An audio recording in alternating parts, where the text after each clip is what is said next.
But your thing is going really great. My son's a big fan of yours, Barron. Really, Barron is? Yeah. Oh, nice. Yeah, he just graduated high school, right? That's right. He just did. He knows you very well. He said, Dad, he's big. Wow. Yeah, big one. That's cool. So that's good. What, well, that's where it is nowadays, right? Yeah, well, it's interesting. You know, yeah, I can't believe that we're able to get platforms. And I started in my kitchen.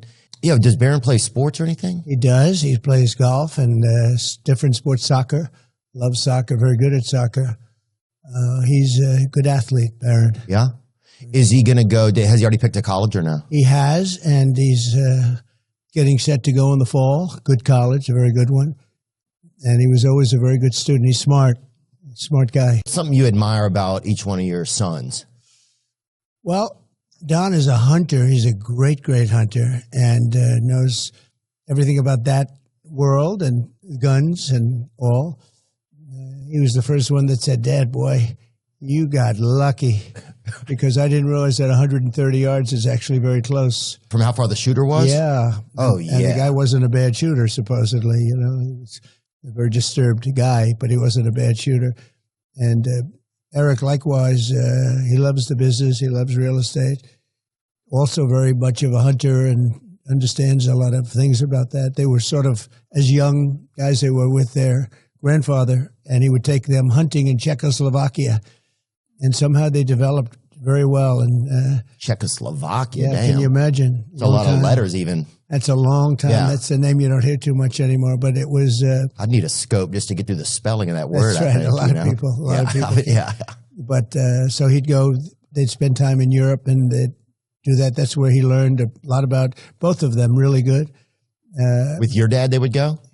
No, grandfather, actually. They had a grandfather who was a wonderful outdoorsman and athlete. And during the summer, he'd take them out into the woods and they'd go hunting and lots of things, and they loved it. They got to love it. And that's Don and that's Eric. Yeah, they're funny. Oh, yeah. They have a good sense of humor, too. Like, whenever I see them at UFC, it's like... Yeah, right. Yeah, I just, like... The first time I was nervous, I think, and then after that, when I've seen them, it's like it's fun to kind of cut up with them a little bit. Yeah, well, they're good guys, and they really they get along great with the rest of the family. We all get along great. We have a good family.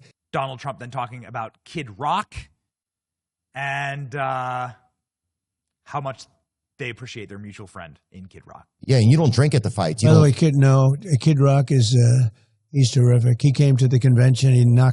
He knocked everybody out. He was fantastic. He's a great guy. He's just a great guy. He's a real dirt serpent too, dude. He's a freaking legend, you know. He's a legend. He is a legend, Yeah. I guess, in a true sense. Oh, 100%. People love him, dude. Look at him. I went to his show not long ago somewhere, and people, I think some guy had a heart attack there too, but it was like, it was more funnel cake related, I think, type of vibes. He draws big crowds, actually. It's amazing. I saw one, he was out someplace recently at 80,000 people. But he's really, forget about that. I call him Bob, you know, his name Bob, right? It's Bob, Kid Rock, but it's Bob. Yeah, he hit me up one night and was like, hey, man, I'm having a birthday party this weekend. You should come. And I didn't even know him. His brother's missing a leg, too, which is crazy. He looks like the Lamp. Have you ever seen that movie, The Lamp, like from like a Christmas Story or whatever? Yeah, I don't know. Yeah. But he's fantastic. The family, the father I knew very well. He just passed away. And it was tough. Well, you knew his dad. For the brother. I did. And he was fantastic. Yeah. I got to know him through knowing Bob. And I tell you what, it's just a fantastic family, the whole family. Yeah. No, I love Bob. He and I joke around together a lot. We've spent a lot of time together. Look at his brother right there. That's right. Dude hits And you know what? He plays too. golf, and he plays well. He hit a perfect drive with me. I said, do you play? We were on the 17th hole. I said, do you play? He goes, yes. I said, oh, really? Do you want to hit a shot? And he said, okay. And he got up. Well, it was very hard for him to put it was really a tough situation because he has to get the ball in the ground and the tee and everything else. Nobody did it for him. And he did it. I mean, he goes to the ground and he did it, gets up, he swung, and I'm a good golfer. He had a perfect shot out to the right with a little hook. Nobody knows what that means in your audience probably, but that's like a perfect shot. And I said, that is perfect. He said, I'll do it again. I said, don't do it again because you'll never be able to hit a shot that good. And Bob really... He'll do it again, too. They He's a love the repeat family. offender. They they're great. really have an amazing family. Oh, no, Bob's great. I've been to parties at his house. You know, one thing that's really nice about him is I'll go do something with him, and then like a few days later, he'll send a nice note, or he'll send like a photo, like a frame photo, and just say, "Hey, man, I had a nice time." Yeah. And of course, it wouldn't be Donald Trump without Donald Trump going pure savage mode on Kamala Harris. Of course, let's go. She's welcome to come on. I would love to get to talk to her. I'm sure she'd be very exciting. Actually, you could make her exciting. Somebody said she's a good roller skater. That's what I heard, which is crazy. That's about it. So, ladies and gentlemen, a massive victory for Theo Von. Please go and watch. Can't recommend it enough. The total views on this are, at time of recording, nearly 5 million views in just 24 hours. So that's pretty incredible. It's got to be one of the most. It's got to be one of the #1 trending videos on all of YouTube. So, well done, Theo Von, Donald Trump. This is how we win. We're Ben. Like, share, and subscribe. See ya. Watch this. Yeah, I have to use Trump. Love you, sir. The president, swing my hat.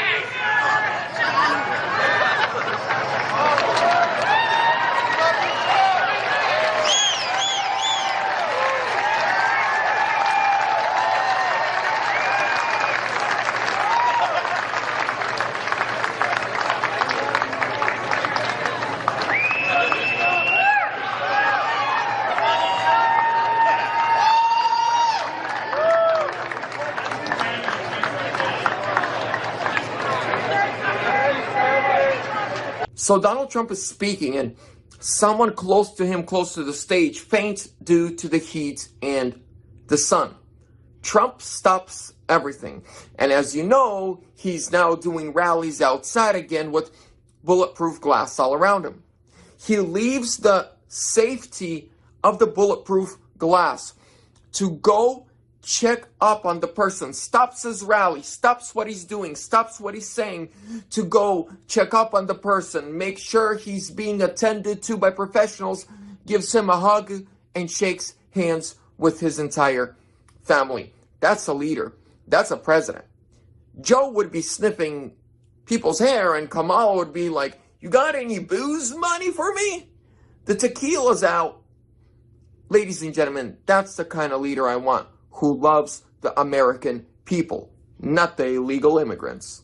Ladies and gentlemen, and ladies, I have to play this video. This is one of the, you know, it's very good when you hear somebody very clean, you know, like I would say clear-headed, give a clear articulation of what's really going on and why a person should support Donald Trump. And this guy did a great job. I couldn't have done it any better. It seemed like people in their cars just have this special talent to just keep it 100 and be well thought out. This guy right here proves beyond a reasonable doubt why people should vote for Donald Trump.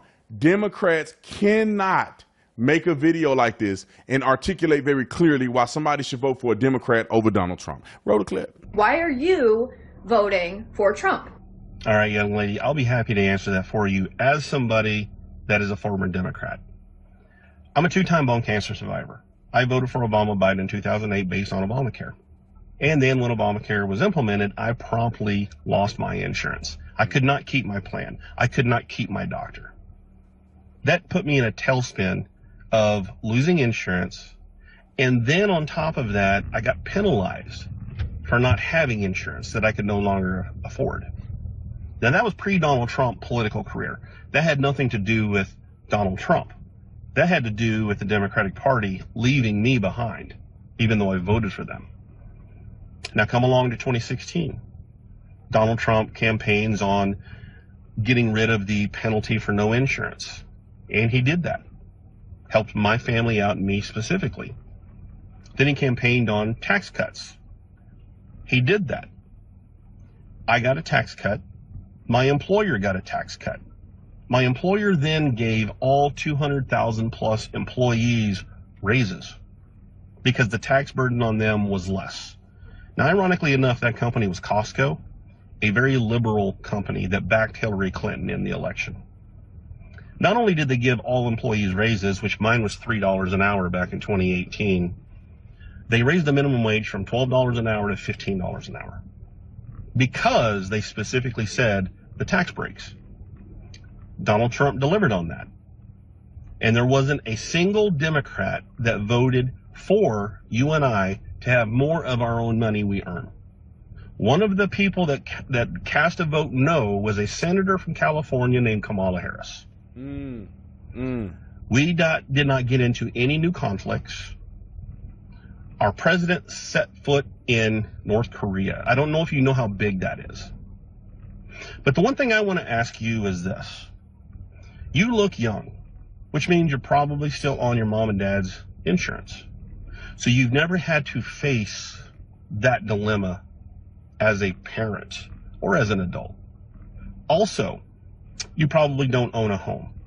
And if you don't know the difference between a sub 3% mortgage rate versus a nearly 8% mortgage rate under Biden, then you simply don't understand why anybody could ever vote for Donald Trump. To me, since I know how all that works, my bigger question is, why on earth would anybody vote for Kamala Harris?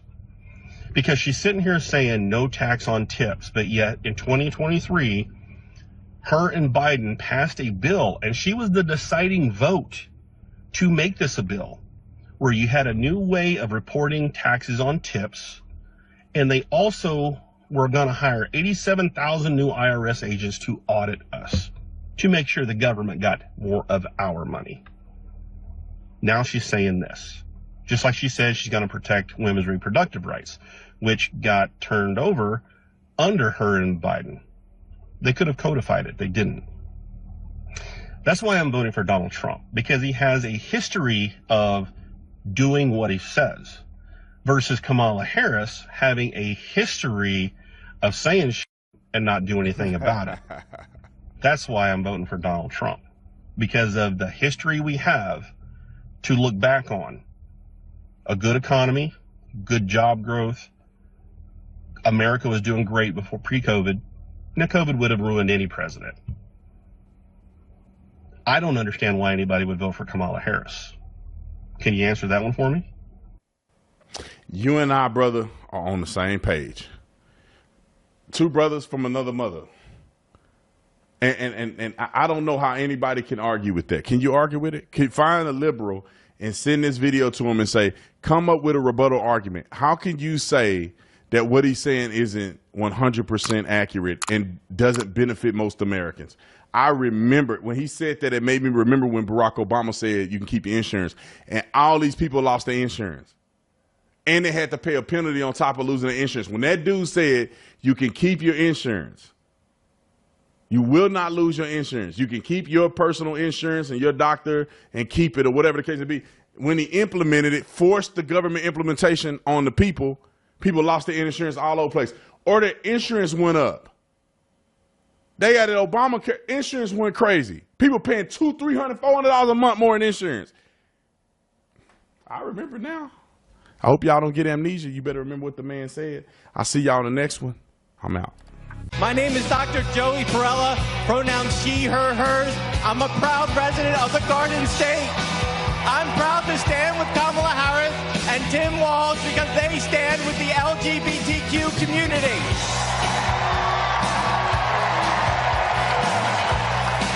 It's time to turn the page on Trump first. Thank you. Dude, you had one job.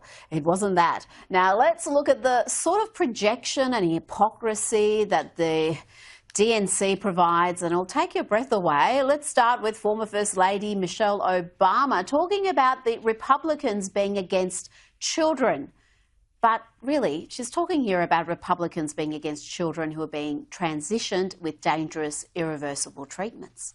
Demonizing our children for being who they are and loving who they love. Look, that doesn't make anybody's life better. And here Michelle talks about how bad greed is, how you should be suspicious of those who want more than their share. But thanks to Daily Wire for reminding us of the wealth Michelle and Barack have accumulated. She and my father didn't aspire to be wealthy. In fact, they were suspicious of folks who took more than they needed.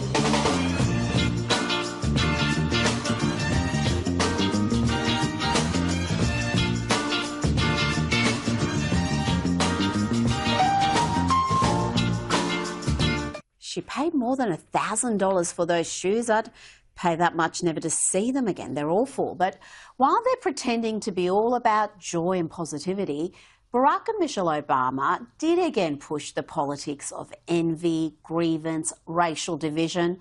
And to top it off, we had the entire DNC chanting for the political class to do something.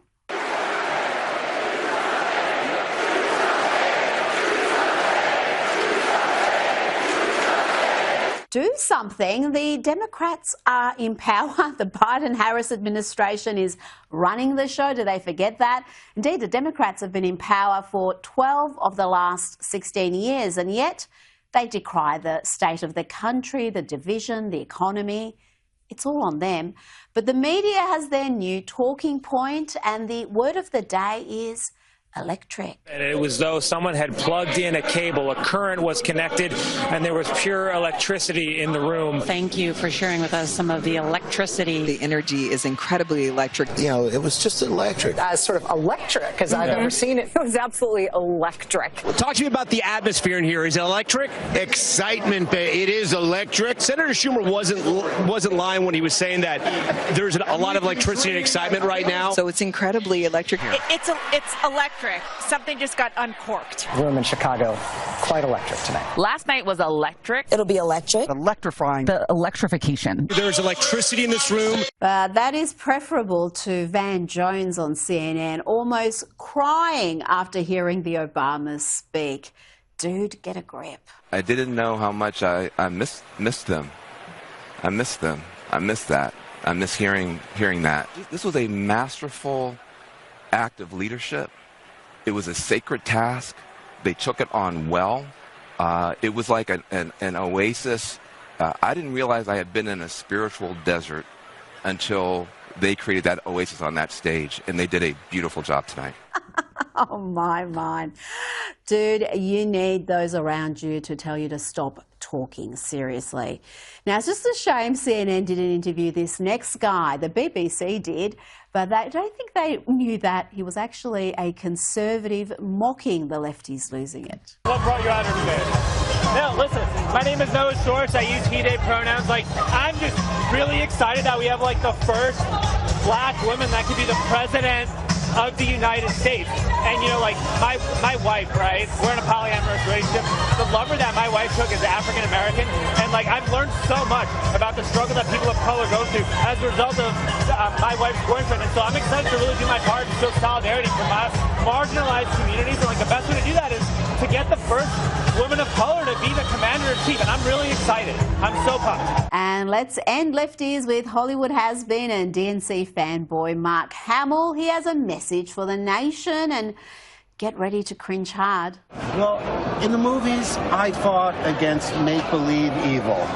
But we're at a time in our history where we're fighting against real evil. So I beg you, please, don't go to the orange side.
Wala kang kwarta, boss. Bakit yung takot na kayo? Namimigyan ako ng pira. Wala kang pira? Wala, boss. Puro. Oh, 500 sa'yo. Oh, 500 sa'yo. 500. Boss, atak na mo. Mag-iatak na sa among ni boss. Huwag ka matakot sa akin. Namimigyan ako ng pira. Iatak na namin ni boss. Boss. Wala.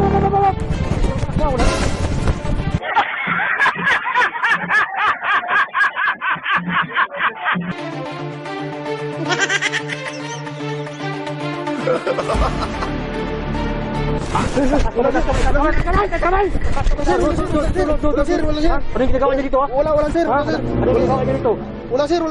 Inom lang, nag-inom kayo. Nag-inom. Sabi ka nang wala. Wala kayo. Wala sir. Ha? Wala ka pira? Wala sir. Wala ka trabaho? Wala sir. Bakit tumakbo yung kasama mo? Ha? Natakot siya, sir. Natakot? Nakalagay ng katawan. Natakot sa akin. Natakot siya. Ako maliit. Nakalagay ng katawan niyo. Wala sir. Nakagalaw. Wala sir. Taas kamay lang. Bakit ganyan naman ako sa akin? Namimigyan ako ng pira. Oh. Pabanit kayo. Oh. So kapit ako sa akin. Namimigyan ako ng pira. Tara.